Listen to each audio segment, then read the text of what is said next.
Back to another G4 Guitar Student Management application video.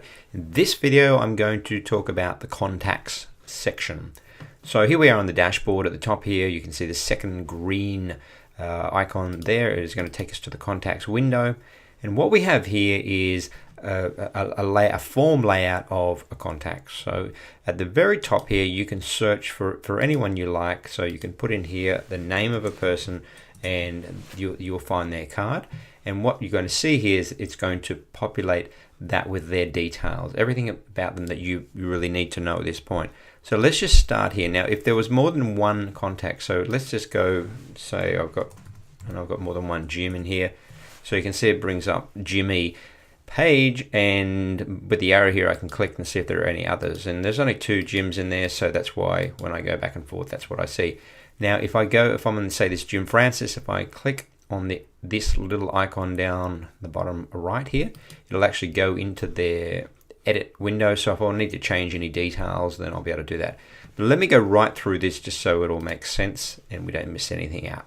So here we are on the contact card. Now if you want to see the list, that's on the very left here. So if I click on there, that'll show me the list of Jims. Anyone who came up under that search will appear here. If I want to clear that search and show all the names, then I just click on that red arrow. But again, I won't do that right now. We'll come back to that in a little while. So let's have a look at Jim Francis and we'll get an idea of his card and how it's laid out. We'll use this as an example. So the details of Jim will be here. So the contact, in this case, Lucille, is his mother. There's the email address, the contact. Now, we assume that when there's a contact, then in the case of Jim, we're not contacting Jim because Jim is the child, whereas, and we can see the age down here, by the way, which is 16, and Lucille is the mother. So we're assuming that when there's a contact like a mother there, then we're contacting the mother. There's no phone number there, but if we go into that edit window and put a phone number in, then the phone number will appear. So I'll just put a random number in here, and you'll see, clicking finish at the bottom here, now the phone number appears there. So we've got email address and phone number, and that icon there on the email address is a live icon. In other words, when you click on it, it'll produce an email for you ready to send to this person, whoever they are. It'll create an email for them. So if you want to quickly email the contact, then just click on there and it'll take you to an email, providing you're using something like Mac Mail. There's a second contact. So if I go over here, where we can have a look to see if there's a second contact. Down here you can see I've got father here as a second contact, and then I can put in details. Let's just say his name's Harry and he's got an email address as well, and we'll give him a phone number. Then when we click on the finish again here, then we can see that Harry now appears here as the father, email address, phone number. So that gives us a second contact. Right, so now, down the bottom here are the details of the student. So gender is male, age is 16, they're at a level senior 1, and their address, if they've got a full address, this will appear here, but at the moment we've only got a suburb, so that's what appears there. If we go along we'll just come up to the top area here, we can see this says enrollment stage, and what that does is it allows us to actually track where they are in their enrollment. So number 1 means that we've sent the thing to do, or the next thing to do, is to send a confirmation. And so the red is telling us that there's something that we need to do for this contact, so we still need to send them a confirmation. And this here, we need to prepare them a starter kit, and this is good because this is only for the intro. And that means that this won't appear if they're of some other setting. And what you can do is then you go into, or you look at all the intro students, those ones who are coming up. So tomorrow you have to have these things done. So it gives you a kind of a preparation ahead of time, and you just keep moving through that list until you've done it. And you can edit this list as well if you want to add other things that you would like to create as part of your system of enrolling and tracking your student. So that's what that is. Just above that you can see it says intro. It's only a little there, but the idea is that if the status of this particular student changes, so will that'll change to their status. So coming down the bottom here, we've got a tick box. What the tick box here is it takes you to their checklist, and that's something I'll explain in another another video, but here what we've got is this just shows you that particular student's checklist. And that's all you need to know right now. And you can see that you can move between different students as well, providing they've been in the search. You can always clear that. And what we can then do is go back to, we want to go back to the student, and so we just click on contacts here, and that brings us back to the student card.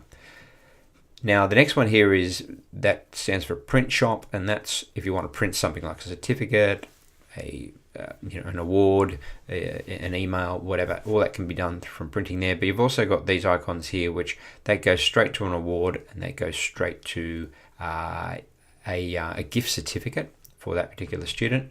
And this last one, which we've already looked at, is the edit one, and that's an important one because you're going to need to edit at different times on the student there. And whenever you make an edit, the only way out of here is to go to finish or to delete. And when you delete, that means you delete the contact altogether, which you probably won't want to do most of the time, but occasionally you might make a mistake where you do want to do that.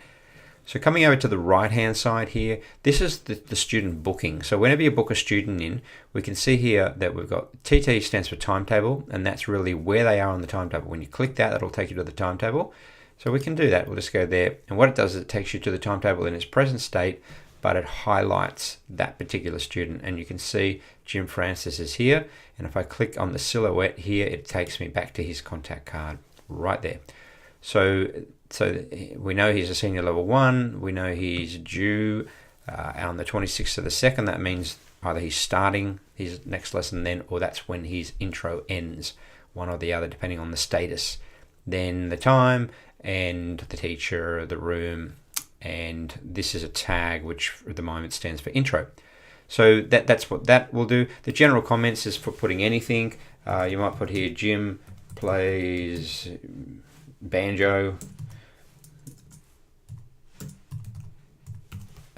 So whatever you want to put in there, whatever comments, and the general comments is designed to be there permanently. It's not something that you can delete them, of course, anytime, but it's not like the notes, which I'll explain now. That these are where we want to know things about the particular student, or a new teacher takes over. They want to have these general understanding of who the student is and what they're about.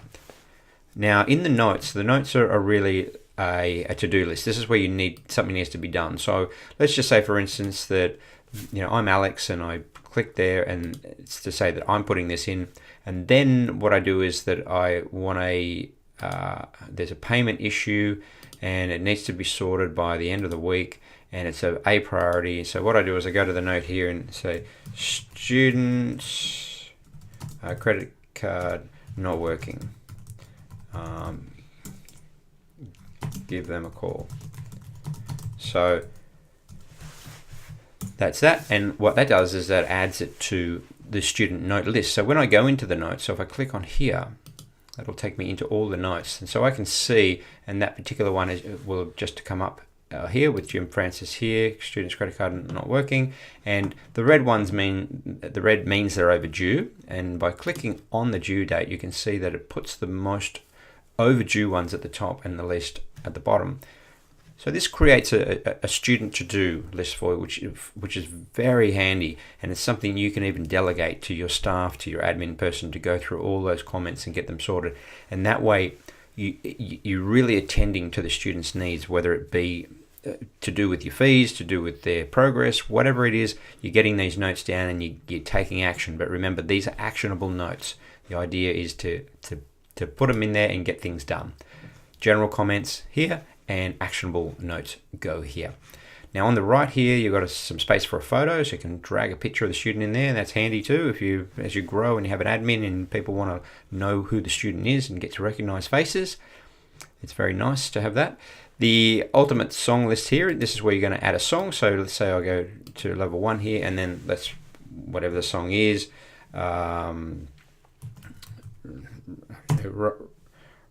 rock, whatever, and then you can choose the artist, whoever the artist happens to be, and you can add artists there as well, edit, so that makes it handy so you don't have to type in every artist every time. And you can even put a link to a video, but you can't do it right here. What you need to do is go into the ultimate song list and go to that song, and then you add the link in here. You just paste it into wherever it goes, and then you go back to that particular student. So let's just say with this one, which is Jeremy Jones here, if I go to Jeremy, we can see that there's actually a little icon there which I can click on to go to that song and watch it on YouTube. So that's the Ultimate Song List, and as I just showed you then, you can see a complete list, and again you can sort this. You might sort it by artists, you can sort by level. You can set a level to each of those songs if you wish. You can sort it by title. You can see what songs are coming up more often, what bands are more popular, and so forth. So there's lots of little ways you can manipulate the text there. Now the practice log here is in each month you want to put your students' practice in, so just click here, type in whatever they did in terms of minutes. You can put a note in there if you wish, and again this will log up all their practice so we can see how people are going, and you can even set it by the month, so you can say, all right, set a date range, how many people in, say, from the 1st of January to the 26th of 2nd, how did they go? And then you just click on date range and it shows you only those ones, and you can sort the minutes. You can see who had the highest score, who had the lowest score, etc. So again, it's very handy for monitoring practice, and so that's the idea, is we're monitoring practice and progress all the time. Okay, so on the right hand side here where it says check boxes, you can tick those regarding a few of the important policies, and they're the ones that we find that we've had a few issues with students. They don't understand the PayPal, or they don't, they say they don't know about the makeups, whatever. So when you have spoken to them, you can just tick one of those boxes and that will get sorted. So that's pretty well the contact layout, as you can see. Now I'll just go to the list here. If I click on this, you can see that it gives me the complete list. Again, I can sort by any of these columns. It's a complete contact list. If I only want to see the students, I can click on here and that just shows only students. If I want the teachers, I go there, and then I've got, this is for suppliers, and then if you've got personal. So you can see that you've got those different columns there to show you what you need. That pretty well is it, and you can click on any of these icons to go to that student. So if I want to see Clara, I can just click there and that will take me to her.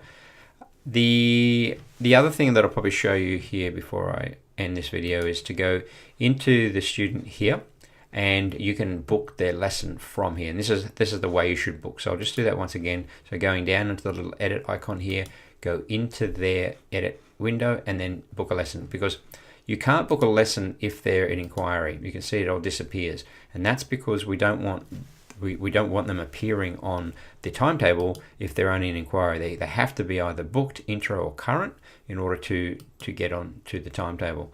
And so we go here and we say book a lesson. I'm just going to clear that just so we don't have that there. We go book a lesson. And so what happens is you get this screen, and the green ones are the available times, which it goes to automatically. But let's just say the student wants to come on a Thursday. So you have a look on a Thursday and say, okay, these are the times that I've got. And let's say you decide that Thursday 10:30 is a good time.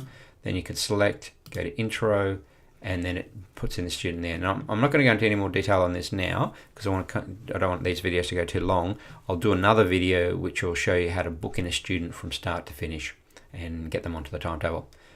Okay, hopefully that's helped, and I look forward to seeing you in the next video. Thank you.